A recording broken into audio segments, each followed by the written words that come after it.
É, pronto, pode Obrigada, se apresentar, Crislane. Mais uma vez, muito obrigada, tá? Por estar aqui hoje. obrigada pelo convite, tá, Sinara? Sou, apesar desse nome gigante, todo mundo me conhece como Crislane, né? Sou pediatra geral e paliativista, esposa do Luiz Fernando e mãe do Bento e do Tito. Eu trabalho como paliativista já desde 2020, especificamente na perinatal desde 2022, mas sempre na parte pediátrica, né? É minha área. E aí eu trouxe um pouquinho, né, desse tempo de trabalho para compartilhar um pouquinho com vocês, né?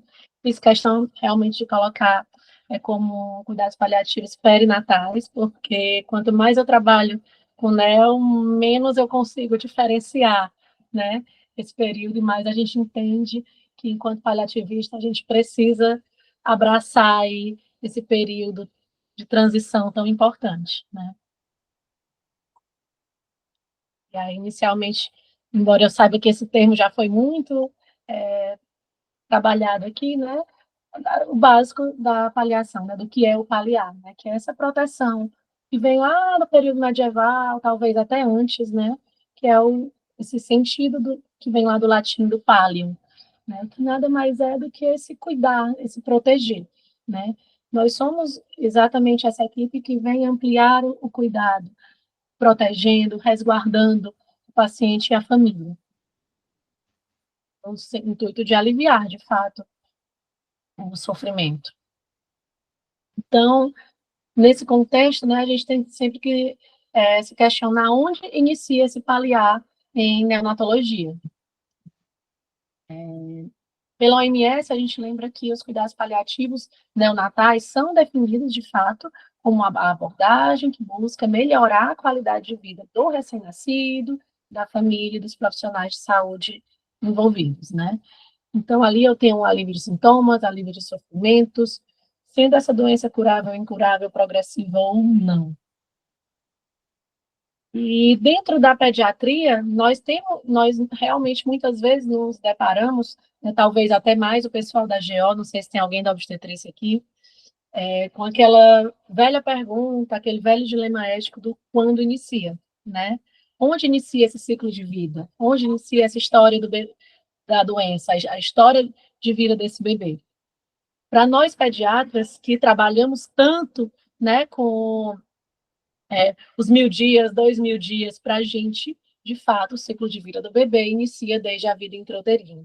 Tanto é que muitas malformações, muitas condições neurogenéticas já vão começar a se manifestar intraútero. E com o avanço da medicina, independente da espiritualidade, enfim, do que seja, nós temos, de fato, que levar em consideração que, se existem condições genéticas, né, já, desde as primeiras células vão definir muito da formação desse bebê, eu não posso desconsiderar essa vida intraútero. Por isso a gente vai falar aqui de cuidados perinatais.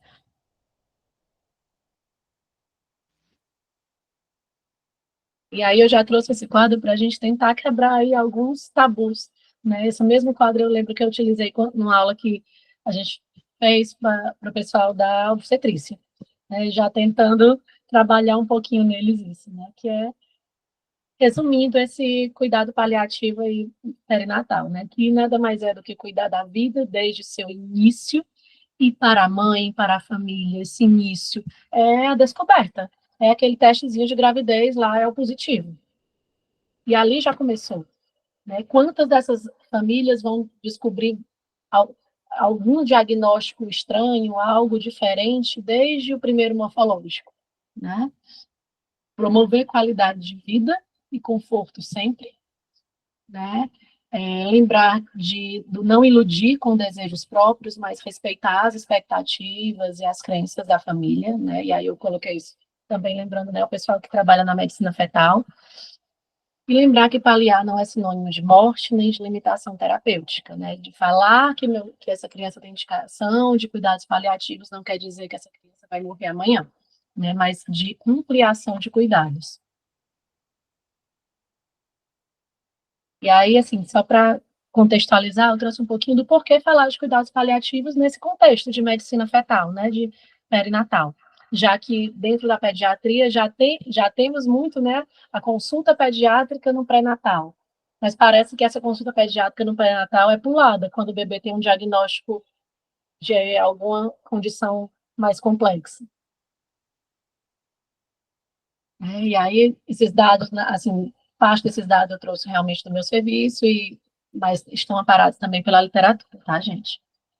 Em UTI neonatal, especificamente, a gente atende muito prematuro extremo, síndromes genéticas, malformações congênitas complexas, cardiopatias complexas, enfim, né, além do basicão, digamos, né, que é aquele neném que tem tudo para nascer bem, e às vezes tem uma anóxia, às vezes tem um desconforto respiratório precoce, uma sepse neonatal precoce, que acaba tendo intercorrência nesse meio. Né? Em média, 85% do nosso atendimento, né, no serviço que eu trabalho, são de prematuros extremos, de fato. Digo nosso atendimento na paliação, tá, gente? Não do serviço como um todo. E desses, cerca de 30% chega já com alguma restrição de crescimento, já diagnosticaram no pré-natal. E por isso eles acabam tendo a resolução do parto antecipada. Cerca de 5% desses prematuros extremos vão evoluir com condição crônica ou reinternações frequentes. Então, assim, é lindo e existe de fato, não quer dizer que como pediatra não acredite no, né, na alta capacidade aí de recuperação do prematuro extremo, mas infelizmente ainda temos uma porcentagem, diria que alta, de prematuros extremos que evoluem com algum grau de complicações crônicas, né? E menos de 1%, mas ninguém quer que seja seu bebê esse menos de 1%, né? Infelizmente vão a óbito. 98%, no, pelo menos na rede privada, tá? Nos cardiopatas graves, eles costumam ter o diagnóstico ainda intraútero. No SUS, a literatura fala de cerca de 70%, tá? Mas a gente sabe que esses números ainda não são tão precisos, infelizmente. Cerca de 40% desses cardiopatas graves vão evoluir com alguma condição complexa, seja diretamente pela cardiopatia, seja por estética ou por complicações pós-operatórias. Então, são crianças que realmente necessitam de muito suporte. Famílias que necessitam de apoio, independente de possibilidade cirúrgica ou não, e muitos deles têm possibilidade cirúrgica, sim. Perdão. Desligando aqui. Interromper. E aí, por isso que a gente reforça tanta importância, né? Que essas famílias precisam passar pela equipe de medicina fetal no pré-natal, e essa equipe precisa ter o mínimo de conhecimento de cuidados paliativos, de abordagem, né, nessa fase. E por que não falar que o pediatra que fizer essa consulta de pré-natal, que já é tão preconizada, né, saber fazer essa abordagem adequada, esse acolhimento dessa família. O ciclo mais frequente que a gente pega desses bebês a família vai fazer ultrassom obstétrico e vem lá. O médico verifica o diagnóstico de alguma malformação complexa ou suspeita de alguma síndrome genética, de alguma malformação intraútero, comunica aquela família. Mas ele é apenas o radiologista, né? Ou, enfim, obstetra ou não, mas ele é apenas o ultrassonografista. Vai para o pré-natal, o obstetra chega e orienta. Solicita um exame específico para confirmar, geralmente ele já tira o seu de campo. Não, olha, a gente vai fazer esse exame, a gente vai confirmar o diagnóstico primeiro, depois a gente conversa sobre isso. Lógico que a mãe já ouviu aquele nome, já colocou no Google, a IA já ajudou muito, né? Finalmente tem um diagnóstico, muitas vezes realizado pelo médico do ultrassom ou pelo papel. É o papel do cariótipo, é o papel da sorologia, é o papel do teste genético, enfim. papel chega primeiro do que o doutor, né? Então, o papel com o nome do exame, que vai ser colocado no Google, claro, e vem aquele boom de meu filho tem uma trissomia do 18, uma trissomia do 13, incompatível com a vida, porque no Google ainda tem dizendo assim, né? E aí vem esse papel que é levado a diversos profissionais, muitas vezes, e aí acho interessante que a gente tenha aqui a equipe multi, porque muitas vezes não é o doutor o primeiro a ver, é a enfermeira do acolhimento, a assistente social, porque é quem a família tem um primeiro contato, né? Ela recebeu aquele papel, pegou o resultado, sei lá, online, e leva, já angustiada, porque é a primeira pessoa que ela tem contato. E aí, muitas vezes, a gente tem o que a Adriana fala muito, que é o luto antecipatório, né? Alguém matou meu bebê dentro da barriga. Esse alguém, às vezes, é a IA mesmo, que chega e diz, seu bebê não tem prognóstico. A inteligência artificial no Google, já, se a gente colocar a síndrome de Edwards, vai dizer que é incompatível com a vida. Ainda é. E aí eu trouxe aqui um caso clínico, obviamente não é real, tá? Mas traz alguns relatos reais que eu ouvi nesses anos aí de trabalho, tá? ABC, 36 anos, casada, G1, P0A3, 16 semanas. Encaminhada para ultrassom com a medicina fetal, porque o exame anterior veio alterado, sugestivo de malformações congênitas. Bebê planejado, Gabriel. Casal vem tentando há 8 anos. 3 abortamentos, nunca feito estudo genético, pais não consanguíneos. De repente, o bebê perfeito tem malformações. E aí cai o chão, né, para a família. Choro, medo, desordem familiar, o casal buscando culpados. Consulta com o médico da imagem, né? O ultrassom morfológico já evidencia múltiplas malformações graves, podendo corresponder à síndrome genética. E aí o médico vai abordar a família. Olha, o bebê de vocês apresenta múltiplas malformações, algumas delas muito graves, como o problema do coração. Eu vou encaminhá-los também para cardiologista, que vai fazer o eco fetal, para confirmar isso. Mas pelas malformações, pode ser que seu bebê tenha alguma síndrome. Síndrome de Down, doutor? É a síndrome mais conhecida, né? Como as famílias muitas vezes questionam. Não, é algo bem mais sério. É muito provável que ele nem chegue a nascer vivo. Talvez os abortos que você teve fossem pelo mesmo problema. Geralmente, uns 10% desses bebês nascem vivos, mas a maioria morre logo. Não chegam nem a um ano de vida. Mas tem um exame que podemos fazer ainda na gestação, para diagnosticar que síndrome é essa. Dependendo, vocês têm um direito legal de abortar, porque a chance dele sobreviver é pequena mesmo, e se viver vai ser muito pouco.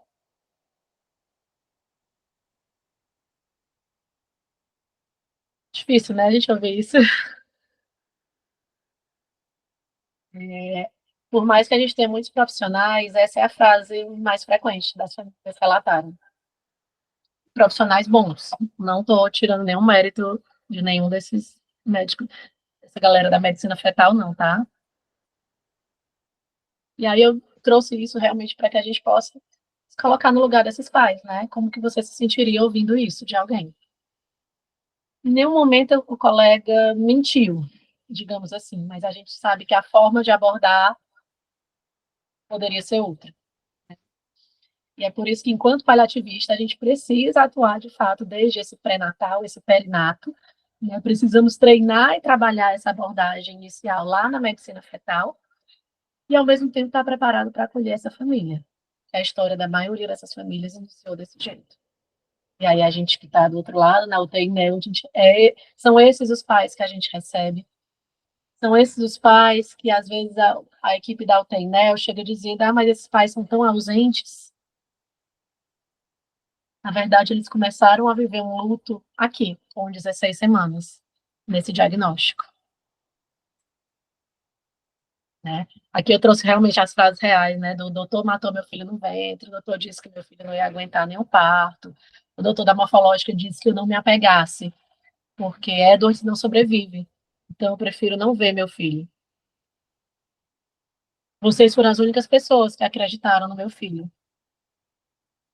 É, eu só queria ter ouvido que minha filha podia viver um dia inteiro, mesmo que entubada. E aí eu trouxe esse relato porque a gente também, como paliativista, precisa a importância do ouvir antes, né? Porque às vezes o diagnóstico da doença é muito complexo, às vezes a gente também é levado àquela coisa, mas por quê? Para que eu vou entubar se não tem prognóstico? Porque às vezes é isso que a família quer ouvir. Ela, mesmo que depois ela proceda a uma intubação paliativa, mas ela, para algumas famílias, a prioridade pode ser isso. Ter 24 horas com seu filho. Né? E aí eu não tenho como dizer quem é, para qual família vai ser de jeito A, B ou C, né?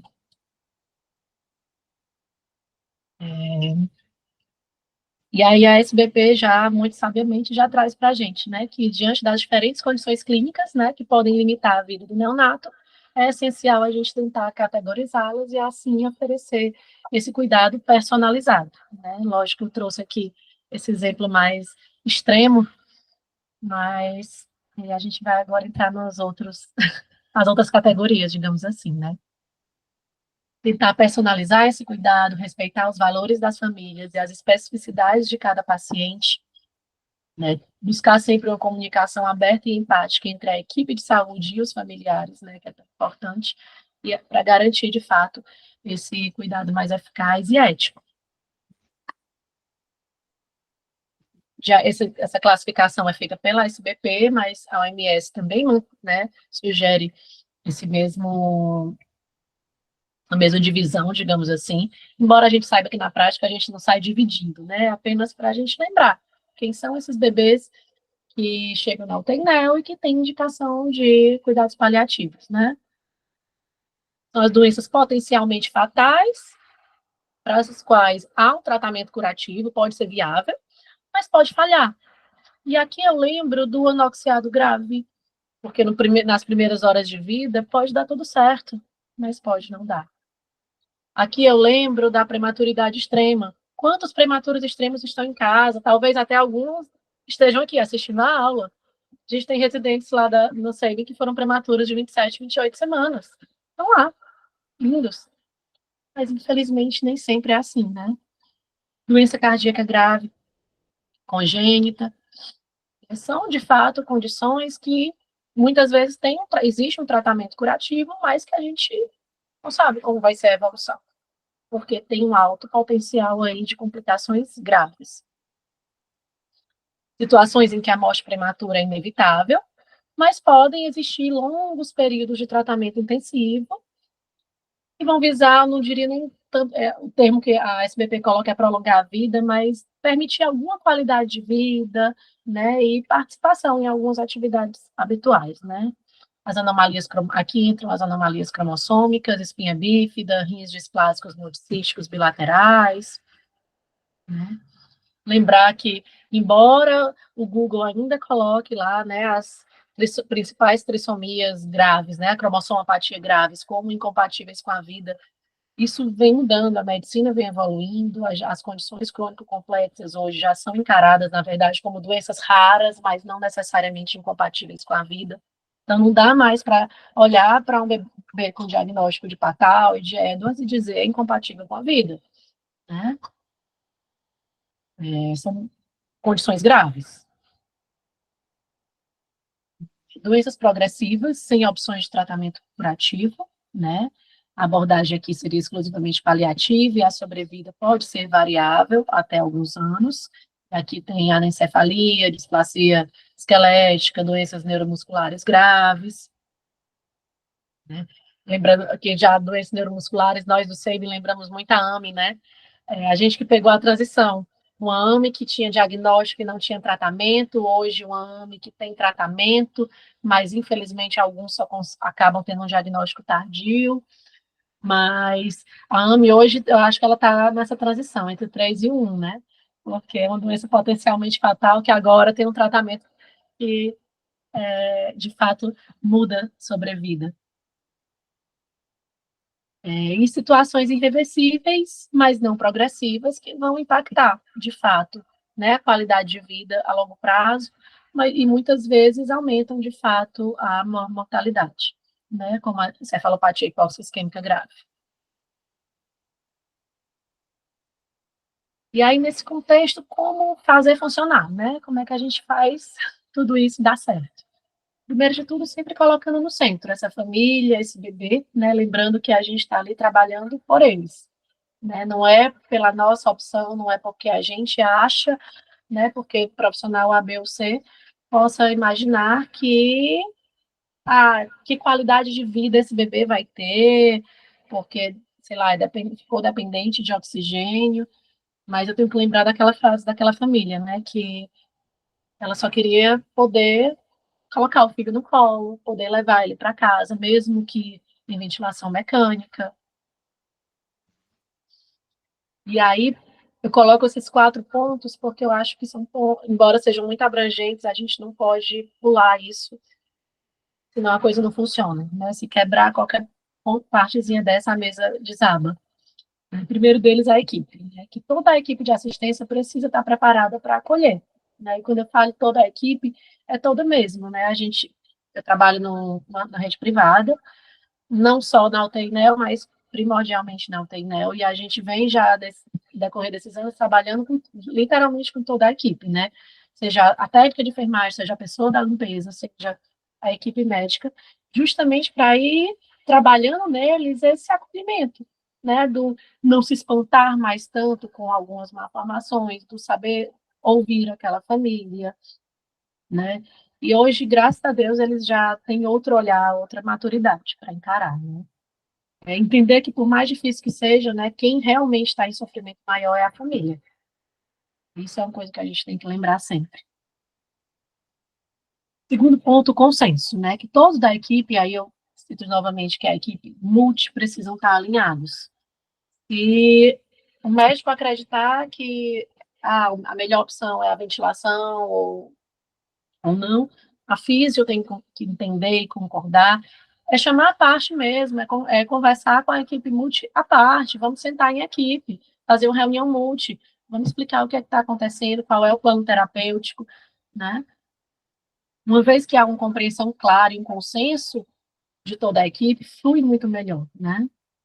A minha equipe é grande, então eu vou chamar o coordenador da físio, o coordenador da enfermagem, o coordenador médico, e vou tentar alinhar com eles para que cada qual, dentro da sua ossada, vá difundir aquilo, né?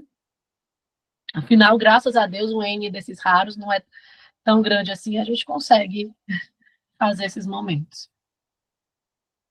Ambiente, né? Eu sei que na nossa realidade de SUS talvez seja um dos mais difíceis, né? Mas o ideal é que a instituição disponha de um ambiente acolhedor para essas conversas, né? Pelo menos uma salinha de reunião, um ambiente mais restrito, não precisar conversar no meio da UTI, né? E, por fim, traçar um plano, né? Um plano terapêutico proporcional e individual, né? É fundamental construir esse plano junto aos pais, ouvir, conhecer essa família, né? Conhecer a história de vida desse bebê e, assim, a partir daquilo, preparando esse plano de forma proporcional. Plano esse que pode começar de modo e no decorrer da vida desse bebê, a gente vai fazendo os ajustes. Eu trouxe aqui algo bem conhecido, né, que já que falamos de acolhimento, né, que é o protocolo Spikes, que é um dos mais utilizados, eu acho, em quase todos os serviços, né, só para a gente lembrar que, nesse primeiro momento, de fato, né, como é importante ter essa reunião, que essa reunião não dependa de, eu tenho ou não uma equipe de cuidados paliativos no meu serviço. Mas, enquanto neonatologista, enquanto pediatra do serviço, eu posso sim, devo sim. Recebi um bebê que tem um diagnóstico lá de trissomia do 13, e agora eu tenho que abordar essa família. E não dá para abordar, né, no meio da visita, no meio da UTI. Então, eu vou convocar aquela família, vou tentar conversar à parte. De repente, se eu tiver um psicólogo no serviço, assistente social, eu já converso com eles antes sobre o caso e tento sentar com eles junto naquele momento, né? Preparar de fato aquele momento, promover o ambiente adequado, fazer aquele primeiro momento de percepção mesmo, né? perceber da família o que é que eles já entenderam, fazer o acolhimento, certamente a escuta inicial, sim, vai ser ouvir aqueles relatos que a gente citou, né, do período perinatal, mas é importante para eles também, né, eles precisam ser ouvidos, né, tentar entender o que é que eles já foram buscar, ainda que no Google, né, sobre o diagnóstico, o que é que eles entenderam ou não entenderam daquele diagnóstico, né, para então ajudá-los a entender o que é que realmente aquele tem de diagnóstico. Em alguns casos eles nem fazem, né, o cariótipo intraútero, então eles ainda estão naquela expectativa de agora, quando sair o cariótipo do bebê, eu vou saber o que é que ele realmente tem. Vai que ele não tem essa síndrome, doutor, né? Mas aí eu preciso, de fato, acolher que realmente o diagnóstico afirmativo é o teste genético, mas que esse teste pode demorar, e na maioria das vezes demora mais de um mês, né? Mas que, independente disso, é o Gabriel, né? É aquele bebezinho ali, intraútero. E a gente vai tratar o bebê. A gente não vai tratar o papel com o diagnóstico da trissomia, ou seja lá do que for. E que o Gabrielzinho, ele tem sua cardiopatia, ele tem sua malformação renal, ele tem sua malformação do sistema nervoso central, e que nosso objetivo naquele momento é traçar um plano de cuidados para cada necessidade daquela criança. E a partir daquilo a gente vai acolher, né? Quais são as prioridades para aquela família, explicar para eles que problema é esse que esse neném tem na cabecinha, tem no coração, tem no rim, tem na parte óssea, né? Às vezes, no primeiro momento, a gente não vai conseguir sair com um plano traçado, mas acolher essas famílias, entender o que de fato é prioridade para eles, já é, acho que, mais da metade desse plano, que ajuda a gente a entender quem é aquele bebê no contexto da família, né? E por que não falar de estimular o vínculo familiar? Porque muitas vezes esse vínculo foi desfeito, né? A família que não quer ver o bebê porque não tem medo de construir esse vínculo. Né? Lembrar que se o bebê está ali, ele é o bebê deles. É o Gabriel que eles esperavam. Né? Só que ele veio com uma condição um pouco diferente.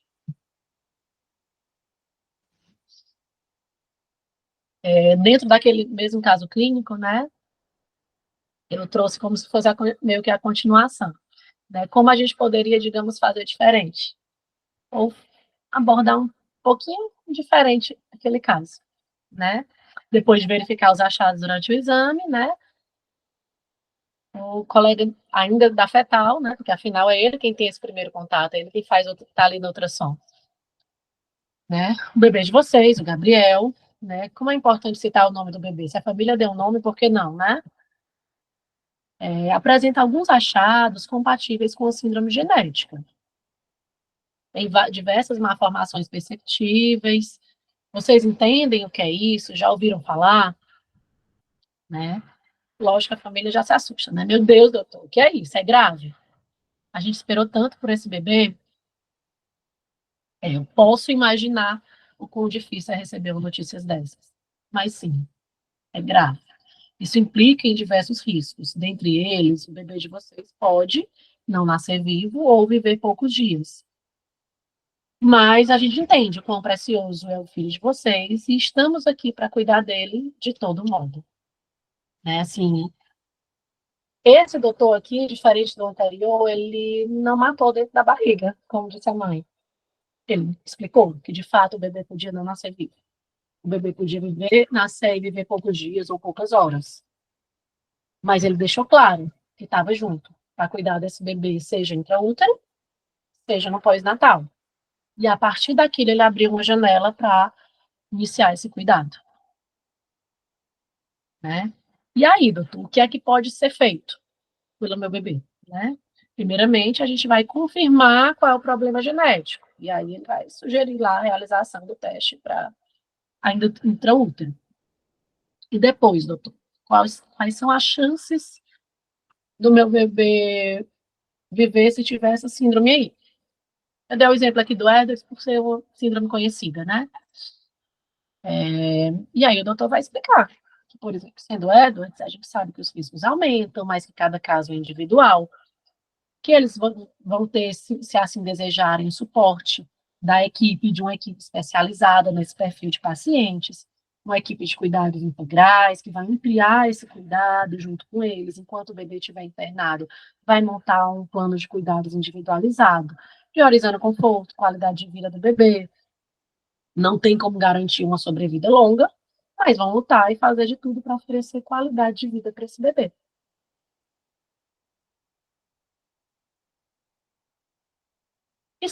E aí sim, se a família perguntar das opções, o que é que eu posso fazer, aí sim ele citou. Ele esperou a família perguntar que opções ele tem, né? E aí ele disse que sim, você tem o direito legal de interromper a gestação de forma segura até tantas semanas, né? Ou prosseguir diante dos riscos e, ao nascimento, proceder ao plano de cuidados conforme você tiver construído junto da equipe. O mesmo recado, só de formas diferentes, né? E aí vem aquela pergunta, né? Doutor, mas então não vão fazer nada pelo meu filho? Eu quero que salvem ele. Eu quero que façam tudo, né? E aí, de novo, volta, né, aquela conversa que a gente sempre tem, né? O que é esse tudo, né? Eu posso garantir que ofereçam qualidade de vida e não gere sofrimento ou desconforto do seu filho, né? Que todo tipo de sofrimento a gente vai tentar amenizar, né? Com tudo que a gente tiver disponível. Vocês vão receber suporte para tal, mas a gente não tem como garantir tempo de sobrevida. Isso é individual. E aí a velha pergunta do que é que você entende, o que é que você quer dizer por tudo, né? E aí são horas de conversa, né?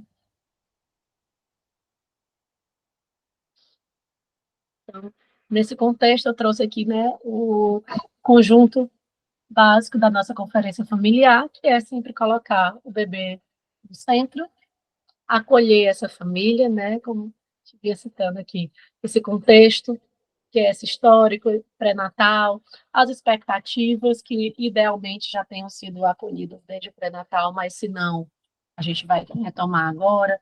Será que eu tenho uma expectativa já de levar esse bebê para casa? Será, diante do que eu já entendi do diagnóstico e do prognóstico, eu entendo quais são as possibilidades que eu tenho de levar para casa ou não meu bebê, a história de vida dessa criança, as prioridades, né? Já recebi famílias em que a prioridade era eu quero batizar meu filho dentro da sala de parto.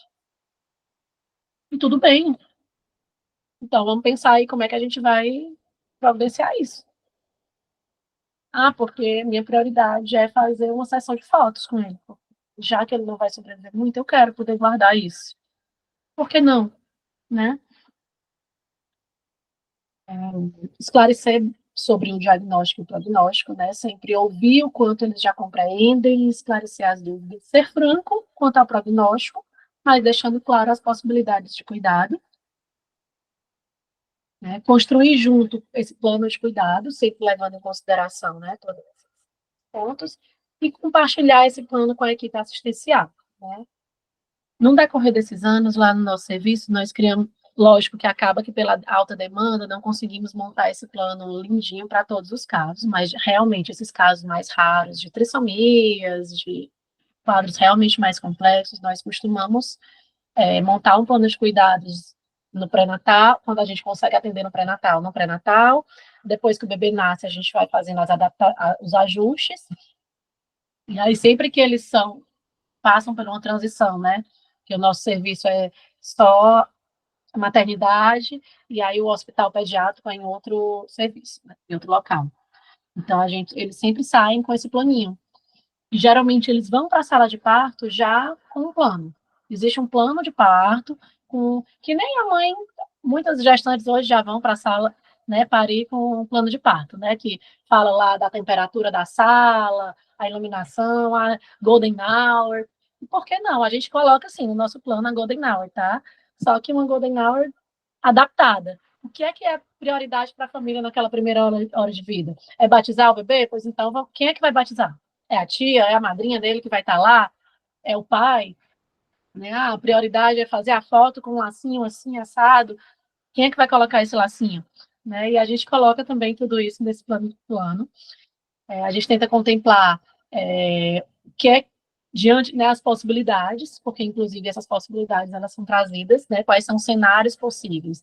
Se esse bebê nascer em morte aparente, se esse bebê nascer com algum desconforto respiratório, mas com sinais vitais presentes, e aí a gente vai proporcionando, né, aquilo diante do que a gente já sabe, por isso que eu acho que a equipe de medicina fetal é muito importante nesse contexto, porque ela vai nos dar também esse parâmetro, né? Ah, é um neném que tem um Edwards, mas é só um HIV, ou não, é um Edwards com uma formação do sistema nervoso central, cardiopatia complexa e uma formação no trato gastrointestinal, né? Então, ali dá um norte para a gente do que é que a gente espera, mais ou menos, né? Nas primeiras horas de vida, e a partir daquilo normalmente eu compartilho com a família esses cenários previamente e acordo com eles que condutas, que medidas, o que é cabível e o que é que não é cabível para aquele caso. E aí a gente já deixa montadinho para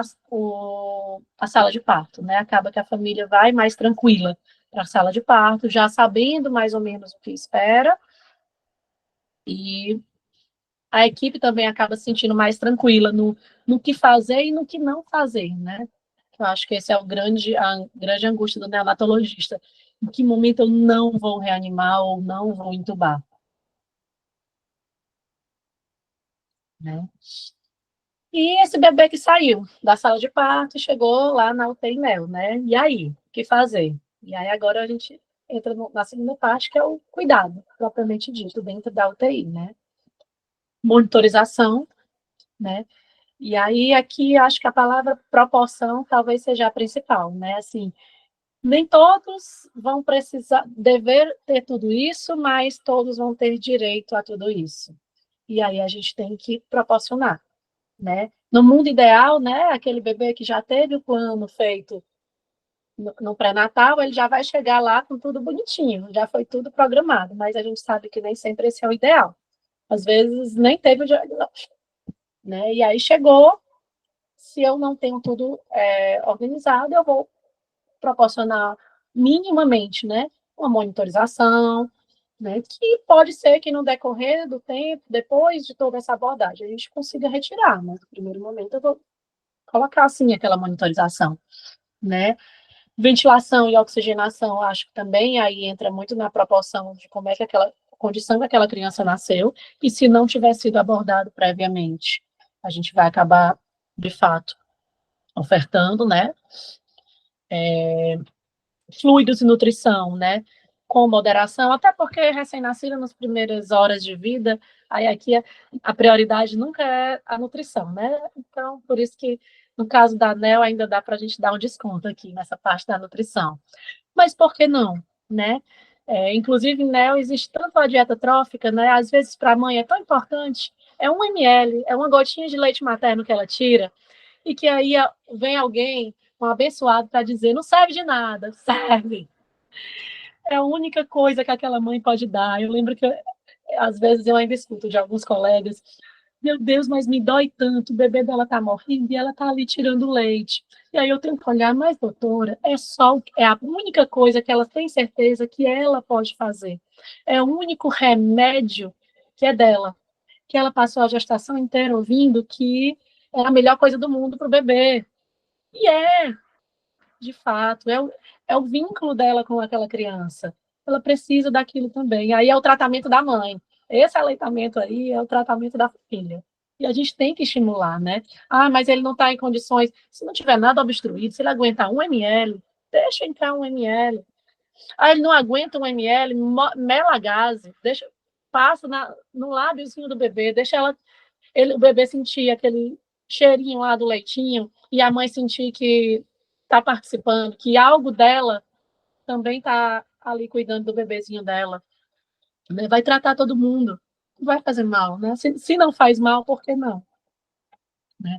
O que eu, como médico, posso fazer é moderar nos fluidos, por exemplo, eu não preciso, de repente eu posso não precisar de excesso de volumes, e aí vem a parte técnica da coisa, né? Controle de dor, né? A gente sempre, graças a Deus, hoje em dia acho que todo mundo da ANEL já entende bem que recém-nascido também sente dor e que a gente tem que ter esse controle áustico, né? E os outros sintomas, né? Depender aí do contexto. Cialorreia, dispneia, cianose, né? E tantos outros. Trouxe esses três, porque acaba que na NEL são os que a gente costuma ver com mais frequência, né?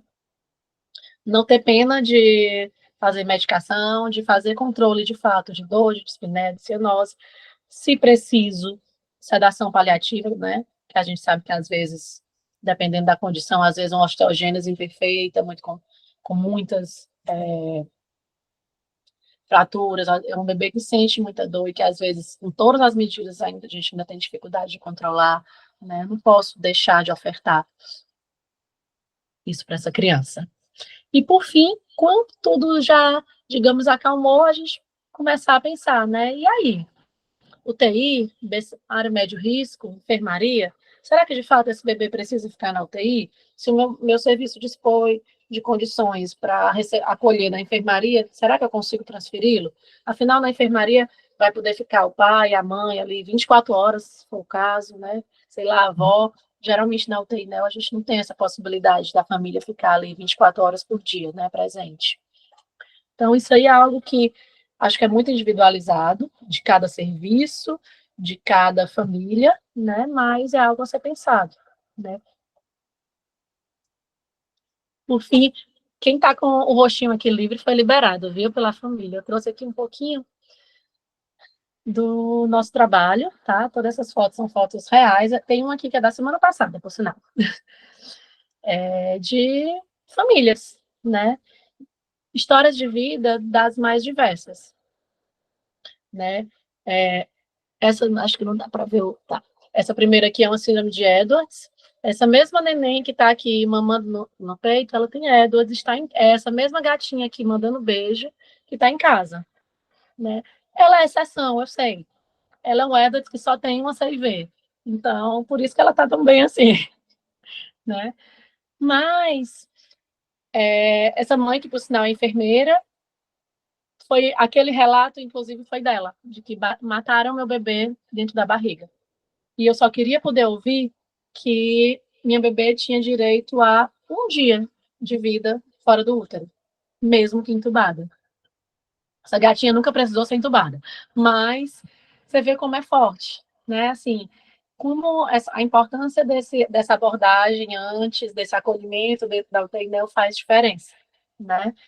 Porque espectros existem muitas, variações existem muitas. Na verdade, não é o papel do nome da trissomia que vai mudar esse tratamento, e sim a condição com que essa criança nasce, né? Ela realmente é porque a família liberou para mostrar o rostinho, né?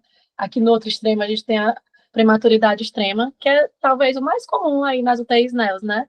Essa miudinha aqui, que aqui já está grande, nasceu com 25 semanas e 425 gramas, tá? E essa é a irmãzinha dela de 3 anos, que foi quando foi visitá-la, e ela em casa agora, lindona, tá? Que é outra família que a gente também com 25, 26 semanas, a família ainda está internada, né? Foi o primeiro colo do bebê, ainda entubado, ainda, né, nos primeiros dias de vida, né? Lembro aqui também algumas intercorrências graves que infelizmente acontecem. Bebês que tinham tudo gordinho, grandão, tinham tudo para não ter nada, mas infelizmente às vezes vem aquela nóxia periparto, que às vezes tem explicação e às vezes nem tem, né? Infelizmente. Mas que também tem direito de ir para casa, ainda que com seu traque. Tá lindão com seu traque, com seu suporte domiciliar, mas está indo para casa, né? E esse outro foi um bebê prematurinho da gente, esse infelizmente não teve um desfecho favorável, mas esse foi o primeiro colo dele depois de 1 mês e meio internado. Era um bebê tão instável, tão grave, que a gente não conseguiu tirar da incubadora antes. E infelizmente já foi para o colo quando já estava realmente refratário a todas as terapêuticas, e o desejo da família era batizar o bebê. E de fato, esse bebê, né, partiu logo após, né, esse colinho, mas ele ganhou o seu leitinho. No caso dele, não foi pela sonda, foi a gazezinha, só na boquinha. que tratou muito bem o bebê e a mãe, né? Mas a gente viu o quanto isso era importante, né? As nossas malformações complexas, que sim, podem ser deshospitalizadas, né? Ainda que com suportes, né? E eu lembro que mesmo, às vezes, esse eu pedi autorização à família para não colocar tarja, porque é um Edwardzinho que nunca conseguiu sair da ventilação, mas a gente vê que eles são felizes, ó. Esse sorrisinho mesmo com tubo diz tudo, né? Pra gente, mostra por que a gente trabalha com isso. Porque ainda que dentro da UTI por meses, ainda que com tantos aparelhos, com tantas coisas, é possível a gente dar qualidade de vida. E se eles têm qualidade de vida, isso muda muito a vida da família, né? É isso, né? Eu sempre lembro que o modo como é comunicada a má notícia, ele pode definir o curso de todo o processo e propiciar um luto mais ou menos saudável aos pais, né? Perder um filho sempre vai ser difícil. E antecipar esse luto é pior ainda, né? Então, enquanto paliativista, a gente lida com vida, mesmo nas situações mais extremas, né? E em neonatologia a gente aprende a acolher essa vida com limitações desde as primeiras horas, né? E preparar esse cuidado para as horas que vão seguir. É isso. Minha amiga, muito obrigada mesmo. Eu não me lembro de ter assistido assim uma aula de neo que normalmente a gente separa, né, realmente a perinato da neo. Eu te agradeço porque eu acho que talvez por eu não ter a experiência que você tem, eu não pensei em te fazer esse convite de unir, né? Então você com a sua experiência já foi lá e sacou a importância de trazer desde antes, né? Então quero te agradecer por ter sacado a importância de vir de antes e te digo assim, eu acho que quando eu já percebo, porque nós aqui na unidade e fazendo cuidado paliativo pediátrico, a gente percebe quando nós conseguimos ir na ANEL e começamos a conferência familiar, a abordagem na neonatologia e puxamos esse mesmo paciente aqui para pediatria. A gente já consegue perceber a diferença que é, né? Então, consigo compreender a abordagem e a sua linha de raciocínio, de poder ir nesta família ainda durante a gestação, fazer esta abordagem e daí poder, tanto que é o que a literatura nos traz, né, Crislane? Então, e as experiências que você traz do parto, do Golden Hour, do parto, eu estou aqui, assim, fascinada. Não, e fico muito feliz de saber que tem isso aqui na nossa cidade, né? Então, te agradeço mesmo por estar compartilhando, e eu acho que é para isso que a gente está aqui impactada. Obrigada mesmo.